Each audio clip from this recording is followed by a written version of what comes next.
نبوت کا پھیلاؤ ہے، عقیدہ نبوت کا پھیلاؤ ہے، جس طرح عدالت عقیدہ توحید کا پھیلاؤ ہے۔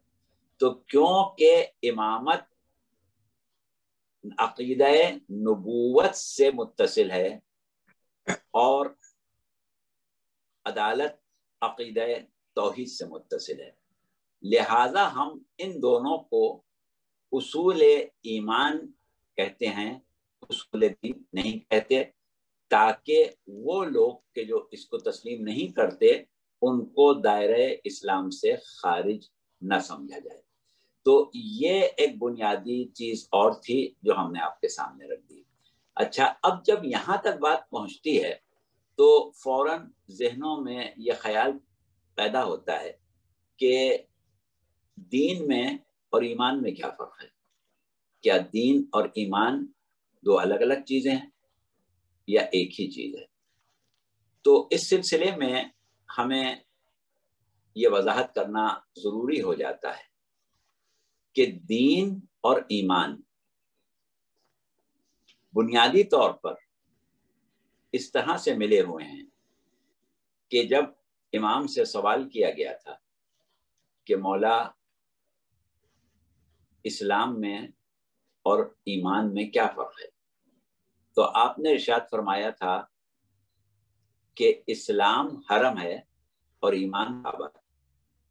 اب دیکھیے بات کیا ہے کہ حرم کی حدود پہلے شروع ہو جاتی ہیں، ایک پورا علاقہ ہے جس کو ہم حرم کہتے ہیں، اور کعبہ جو ہے اس حرم کے درمیان واقع ہے۔ لہٰذا اگر کوئی شخص قصد کرے کعبے کا تو کعبے تک نہیں پہنچ سکتا جب تک کہ حرم میں داخل نہ ہو۔ اس اعتبار سے ہم یہ کہتے ہیں کہ ایمان مطلوب و مقصود انسان ہے، لیکن ایمان تک پہنچنے کے لیے اسلام میں داخل ہونا، دین میں داخل ہونا لازمی ہے۔ تو یہ ایک ربط اور تعلق ہے دین میں اور ایمان میں۔ لیکن ہم جب یہاں پر یہ بات کر رہے ہیں اور یہ کہہ رہے ہیں کہ عدالت اور امامت اصول دین نہیں ہے بلکہ اصول ایمان ہے، تو اس کا مطلب کیا لیتے ہیں ہم؟ اس کا مطلب ہم یہ لیتے ہیں کہ اگر کوئی شخص توحید، نبوت اور قیامت کو مانتا ہے تو ہم اس کو مسلمان تسلیم کر لیتے ہیں، لیکن اگر وہ عدالت اور امامت کو بھی تسلیم کرے تو پھر ہم اسے صاحب ایمان مانتے ہیں، یعنی مومن کہتے ہیں۔ اس اعتبار سے ایک فرق ایمان اور دین کا آپ کے سامنے آیا، لیکن یہ ایک ہی زاویہ ہے۔ اگر ہم آگے بڑھیں اور تھوڑی سی اور وضاحت کر دیں اس بات کی کو کہ ہمارا موضوع عدالت ہے اور ایمان اور اسلام کا فرق یہاں پر ہمارے موضوع کا بنیادی حصہ نہیں ہے، لیکن جب بات نکلی ہے تو اچھا ہے کہ ہمارے سامعین جو ہیں وہ اس نقطے کو بھی سمجھ لیں۔ دیکھیے، ہم اکثر کہتے ہیں، دعا کرتے ہیں، خاص طور سے نماز جنازہ میں دعا کرتے ہیں کہ اللہم اغفر للمؤمنین والمؤمنات والمسلمین والمسلمات، پروردگار بخش دے مومنوں کو اور مومنات کو، اور بخش دے مسلمانوں کو اور مسلمان خواتین کو۔ تو یہاں مومن اور مسلم میں کیا فرق ہے؟ یہاں پر مومن اور مسلم کا فرق ایک اور انداز سے ہمارے سامنے ہے۔ وہ یہ ہے کہ کچھ لوگ وہ ہیں کہ جو دین کو یا دین کے اصولوں کو صدق دل سے تسلیم کر لیتے ہیں، لیکن عقلاً ان کے پاس دلائل نہیں ہوتے۔ وہ عقلی طور پر، ذہنی طور پر اصول دین کو اپنی عقل سے سمجھنے کی کوشش نہیں کرتے، صرف قبول کرتے ہیں۔ تو یہ صرف قبول کرنے والے مسلمان، اور جو اس کے اوپر تفکر کریں، غور و فکر کریں، اور اس کے بعد ان کا نتیجہ فکر وہ ہو جو دین کا اصول ہے، اور پھر جیسے جیسے معیار عقلی اور معیار علمی بڑھتا جائے، ان کی معرفت اصول دین بھی بڑھتی جائے.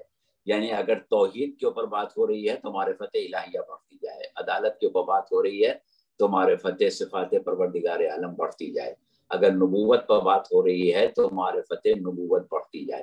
تو یہ وہ چیزیں ہیں کہ یہ اگر کسی شخص کی زندگی میں شامل ہیں اور وہ ایک سیر تکامل کر رہا ہے تو اس کو ہم مومن کہیں گے, اور جو اس سیر تکامل میں شامل نہیں ہے لیکن بہرحال عقیدے کے اعتبار سے دین کو مانتا ہے اس کو مسلم کہیں گے. ایک فرق یہ آ جاتا ہے.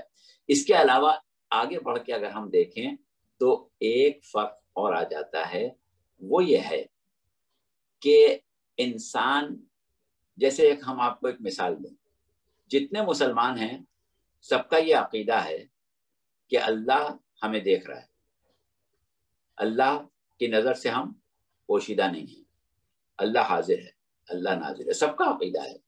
لیکن کچھ لوگ وہ ہیں کہ اس عقیدے کے باوجود گناہ کر لیتے ہیں, اور کچھ لوگ وہ ہیں کہ اس عقیدے کی جو ان کے نفس کے اوپر ایک کیفیت طاری ہوئی ہے, ایک اثر ہوا ہے, اس کے نتیجے میں وہ گناہ کرتے ہوئے گھبراتے ہیں, ڈرتے ہیں, گناہ ان سے سرزد نہیں ہوتا. تو دیکھیے عقیدے میں تو دونوں برابر ہو گئے, عقیدے میں دونوں کا فرق نہیں ہے, لیکن اس عقیدے کا نفس پر اثر جو ہے وہ الگ الگ ہے. تو عقیدے کا نفس پر اثر اگر واضح طور پر نظر آئے تو اس کو ہم کہتے ہیں ایمان. اور اس سلسلے میں قرآن میں بھی سورہ حجرات کی 14ویں آیت ہے کہ قالت الاعراب آمنا قل لم تؤمنوا ولكن قولوا اسلمنا ولما يدخل الايمان في قلوبكم, کہ اے رسول یہ عرب آ کے آپ سے کہتے ہیں کہ ہم ایمان لے آئے, تو ان سے یہ کہو کہ تم ایمان, یہ نہ کہا کرو کہ ایمان لائے, تم یہ کہا کرو کہ اسلام لائے, اور ایمان ابھی تمہارے دلوں میں داخل نہیں ہوا ہے. تو یہاں پر لوگوں کے اسلام کو قبول کر لیا گیا ہے کیونکہ وہ صدق دل سے اصول دین کو مان رہے ہیں, ایسا نہیں کہ نہیں مان رہے. ہاں ان کے قلوب پر وہ اثرات عقائد اسلامی جو آئیں کہ جو سخت ہو جائیں اور نفس میں تبدیلی لے آئیں, وہ ابھی نہیں ہوا ہے. تو یہ ایک فرق ایمان اور اسلام کا اور ہے, اور اس کی تطبیق جو آپ کو نظر آتی ہے وہ یہ ہے کہ پیغمبر اسلام صلی اللہ علیہ وآلہ وسلم نے اپنے صحابہ کے بارے میں, اپنے اصحاب میں بعض کے بارے میں گفتگو کرتے ہوئے کہا کہ ایمان کے 10 درجے ہیں اور سلمان 10ویں درجے میں ہیں, ابو ذر 9ویں درجے میں ہیں, مقداد 8ویں درجے میں ہیں, فلاں درجے میں ہے. تو اب یہاں پر اگر ہم عقائد اور دین کی بات کریں تو سب کا ایک ہے. ایسا تو نہیں کہ ابو ذر کے عقائد کچھ اور ہیں اور سلمان کے عقائد کچھ اور ہیں, عقائد سب کے ایک ہی ہیں لیکن ایمان میں فرق ہے. یعنی وہ اثرات عقائد, اثرات قبولیت ہدایت ہر قلب میں الگ ہے. تو اس اعتبار سے ایمان کی کیفیت بھی ہر قلب میں الگ ہے. تو یہ 3 وضاحتیں ہم نے ایمان کے سلسلے میں کر دیں. بہرحال یہ ایک ضمنی گفتگو تھی.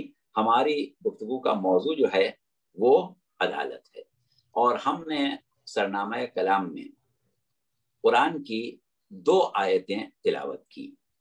پہلی آیت جو ہم نے تلاوت کی سورہ حامیم سجدہ کی, اس میں پروردگار عالم یہ ارشاد فرما رہا ہے کہ وَمَا رَبُّكَ بِظَلَّامٍ لِّلْعَبِيدِ, تیرا رب کبھی بندوں پر ظلم نہیں کرتا. یہ ممکن نہیں ہے کہ تیرا رب بندوں پر ظلم کرے. اور دوسری آیت جو ہم نے پڑھی اس میں ارشاد رب العزت ہے کہ تمت کلمت ربک صدقا وعدلا, تیرے رب کا کلمہ صداقت اور عدالت پر تمام ہوا. اب ان دونوں آیتوں کی تشریح فی الحال ہم آج کی گفتگو میں نہیں کریں گے, لیکن آج کی گفتگو میں ہم نے ایک بات جو آپ کو بتائی وہ یہ بتائی کہ عدالت درہ امتیاز ہے مکتب تشیع کا. دوسری بات ہم نے یہ بتائی کہ عدالت اصول ایمان ہے. اب اس سے ہم آگے بڑھ رہے ہیں اور اب